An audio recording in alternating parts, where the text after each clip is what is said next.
திரு Lenin, இங்க பிரதமரை பிடிக்காவிட்டாலும் நாடாளுமன்ற உறுப்பினர்களாக நாடாளுமன்றத்திற்கு மதிப்பு தர வேண்டும் என்கிற அடிப்படையில் உங்களுடைய முடிவை எல்லாம் மறுபரிசீலனை செய்துவிட்டு நீங்கள் இந்த திறப்பு விழாவில் பங்கேற்கணும் அப்படிங்கிற ஒரு கோரிக்கையை வேண்டி கேட்டுக்கொள்வதாக நிதியமைச்சர் நிர்மலா சீதாராமன் முன்வைத்திருக்கிறார். எப்படி பார்க்கிறீங்க இந்த கோரிக்கையை? முதல்ல அவங்க நாங்க வேண்டி கேட்டுக்கொள்கிறோம். 1950 நம்ம நாடு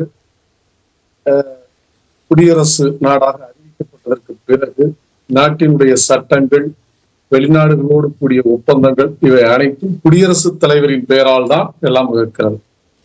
இப்ப கூட தெலுங்கானா ஆளுநர் சொன்னாங்க, மாநில ஆளுநர்களை இங்க மதிக்கிறது இல்ல, மாநில ஆளுநர்களை அழைக்காம தகவல் கூட கொடுக்காம சட்டமன்றங்கள் திறக்கப்படுகிறது, புதிய கட்டடங்கள்.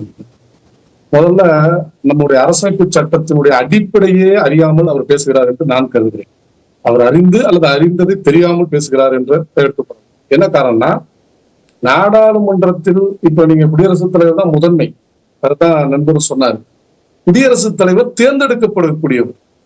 அவர் சட்டமன்ற நாடாளுமன்ற வாக்கு, அது மக்களுடைய இது. அதாவது என்னன்னு சொல்ல போனா, அந்த விகிதாச்சார பிரதிநிதித்துவ முறையில் அவர் தேர்ந்தெடுக்கப்படுகிறார்.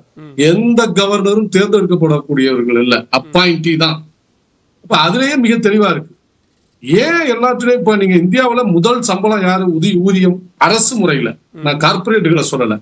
முதல் ஊதியம் குடியரசுத் தலைவருக்கு தான். அதற்கு அடுத்த ஊதியம் யாருக்கு தெரியுமா? பிரதமருக்கு கிடையாது. அதற்கு அடுத்த ஊதியம் இந்தியாவில் உச்ச நீதிமன்ற தலைமை நீதிபதிக்கு தான். இதுதான் நம்முடைய அரசமைப்பு சட்டத்தின் ஆக சிறந்த ஒரு விஷயமா இருக்கு. அதற்கு பிறகுதான் பிரதமர் வருகிறார், அதுக்கு பிறகுதான் துணை குடியரசுத் தலைவர் வருகிறார், அதுக்கு பிறகுதான் பிரதமர் வருகிறார். இப்படிதான் இருக்கு. அப்ப ஊதியத்தில் கூட இன்னைக்கு கார்பரேட் உலகத்துல இருக்கிறோம், கார்பரேட் மாத ஊதியமே இல்ல, ஆண்டு ஊதியமே பல கோடியா வருது. அது வேறு. பணநாயகம், ஜனநாயகத்தை வென்று பணநாயகம் வந்திருக்கு. ஆனாலும் நம்முடைய ஜனநாயகத்தில் இதுதான் இருக்கு. இன்னொன்னு போற போக்குல சொல்றாரு நம்ம நண்பர் மெய்யப்பன், 36% வாக்குகள். ஐயா தவறு. 36% வாக்கு வாங்கியதுதான் உங்க ஆட்சி. 64% வாக்கு வாங்கியவர்கள் நாங்கள். அந்த தேர்தல் தில்லுமுள்ளு காரணங்களால, இந்த விகிதாச்சார பிரதிநிதித்துவ முறை இல்லாததுனால, இந்த ஃபர்ஸ்ட் போஸ்ட் தான்னா வெற்றிங்கிற அந்த முறையினால நீங்கள் வெற்றி பெற்றிருக்கிறீர்கள். 36% வாக்குகளை வாங்கி 60% இடங்களை நீங்கள் ஆக்கிரமித்துக் கொண்டீர்கள். அதான் உண்மை.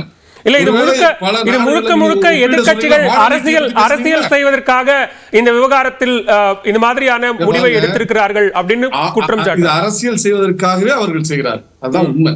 யாரு? நீங்க செய்வது உங்களுடைய ஆதிக்க அரசியல். நீங்க செங்கோலை போயினமோ நீங்க கண்டுபிடிச்ச மாதிரி சொல்றீங்க. அது நேரு காலத்திலே நடந்தது தானே. அதை உலகத்துக்கு பிரபல்யப்படுத்துறீங்களா? இது யாருங்க? அது நேருவை இந்த பக்கம் இடித்து பேசுவது நீங்கள்.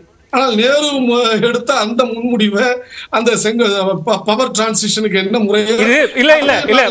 பிரதமர் நரேந்திர மோடிக்கு எதிரான இந்த போர்க்குரலை நீங்கள் குடியரசுத் தலைவருக்கான உரிமை குரலாக எல்லா எதிர்கட்சிகளும் மாற்றிக் கொள்கிறீர்கள் அப்படிங்கறது அவர்களுடைய குற்றச்சாட்டு.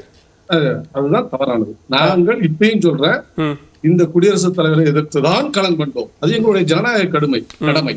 அதை நிறைவேற்றுவதற்கு எவரிடமும் நாங்கள் கெஞ்சித்து யாசகம் பெற வேண்டிய அவசியம் இல்லை. அந்த அரசியல் தெளிவு எதிர்கட்சிகளுக்கு இருக்கிறது. அந்த அடிப்படையில் எதிர்த்தோம். நாங்கள் எதிர்த்த காலத்தில் கூட அவர் தேர்ந்தெடுக்கப்பட்டு விட்டார். குடியரசுத் தலைவர் என்கிற முறையில் நாங்கள் அவரை மதிக்கிறோம். அவருக்குத்தான் முதல் மரியாதை இருக்க வேண்டும். எங்களுடைய எதிரியாக இருக்கலாம், அது வேறு. அவர் தேர்ந்தெடுக்கப்பட்டிருக்கிறார். எனவே அவர் தான் பிரதமர், தேர்ந்தெடுக்கப்பட்டவர் தான். எனவேதான் நாங்க கூட கட்சி ஆளுங்கட்சி பத்தி குறை சொல்லணும்னா, அரசை பற்றி குறை சொல்லணும்னா ஏன் அங்க போறோம்? அவங்க தேர்ந்தெடுத்த ஆளுதான். அவங்க செயல்படுவாங்களா இல்லையாங்கிறது வேறு. ஆனாலும் எங்களுக்கு இருக்கிற மிக முக்கியமான ஒரு அரசமைப்பு தலைமை அப்படின்னு பார்த்தா அது குடியரசுத் தலைவர் தான். அதை நாங்கள் உணர்ந்திருக்கிற காரணம் தான் நாங்களும் மனுவை அவங்கள்ட்ட கொடுக்கிறோம், கடிதங்களை கொடுக்கிறோம், முறையிடுகிறோம். எனவே தேர்தலுக்கு முன்பு இருக்கிற விஷயத்தை வைத்து நாங்கள் எதிர்த்தோம். பழங்குடின்னு சொன்னோம். பழங்குடி இல்லையாங்கிறது நல்ல பிரச்சனை. நீங்க தான் பிரச்சாரத்துக்கு எடுத்தீங்க. ஆனா இப்ப அதே பழங்குடியை சார்ந்த முர்மு, மரியாதைக்குரிய முர்முவை அழைத்துல நீங்க திறந்திருக்கணும். அதை ஏன் செய்ய மறுக்கிறீங்க? அப்ப அடிப்படையில நீங்க பாத்துக்கணும். எல்லாவற்றிலும் முதன்மைப்படுத்த வேண்டியவர் குடியரசுத் தலைவர் தான். அமைச்சரவையின் ஒப்புதல் பெறுவதற்கு அங்கதான் போகிறார். தேர்ந்தெடுக்கப்பட்ட அரசு இதை நீங்க குடியரசுத் தலைவருக்கான ஆதரவு குரலாக முன்வைத்து மத்திய பிரதமருக்கோ அல்லது மத்திய பாரதிய ஜனதா அரசுக்கோ எதிராக ஒன்றிணையக்கூடிய ஒரு முயற்சியாக இதை பார்க்க கூடாதா? ஆதரவு குரல் எங்கள் குரல் அரசமைப்பு சட்ட விழுமியங்களுக்கான ஆதரவு குரல். சரி, குடியரசுத் தலைவர் தனிநபருக்கு அல்ல. சரி, பேசலாம். சொல்லிடுறேன். பேசுனாங்க சகோதரி, மிக தெளிவா சொன்னாங்க. தமிழ்நாட்டுல நான் கேட்கிறேன், பாண்டிச்சேரியில எல்லா சட்ட முன்னோடிகளையும் ஆதரிக்கிறீங்க, தெலுங்கானாவில போய் இருக்கிறீங்களே ஏன்? பாஜக ஆளுகிற மாநிலங்கள்ல கவர்னர்கள் ஏன் எந்த ஒரு சின்ன விஷயத்தை கூட கொரி பண்றது இல்லையே, கேள்வி கேட்பது இல்லையே?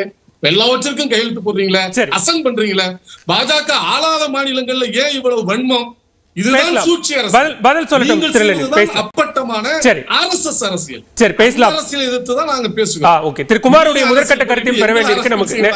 நிச்சயமா பேசலாம். நிர்மலா சீதாராமன் 2 கவர்னர்களை பக்கபலமா உட்கார வைத்துக் கொண்டு இன்னைக்கு அதுவே தவறுங்கிற. சரி, பேசலாம். எதிரான திரு குமார் இங்க இருங்க, ஒரு மத்திய அமைச்சர், ஒரு நிதி அமைச்சர் 2 ஆளுநர்களை பக்கபலமாக வைத்துக் கொண்டு அரசினுடைய இதுக்கு சப்போர்ட்டுக்காக நீங்க பேசுனீங்கன்னா இது என்ன அர்த்தம்? இதுதான் அப்பட்டமான அரசியல். சரி, பேசலாம். தொடர்ந்து பேசலாம். திரு குமார்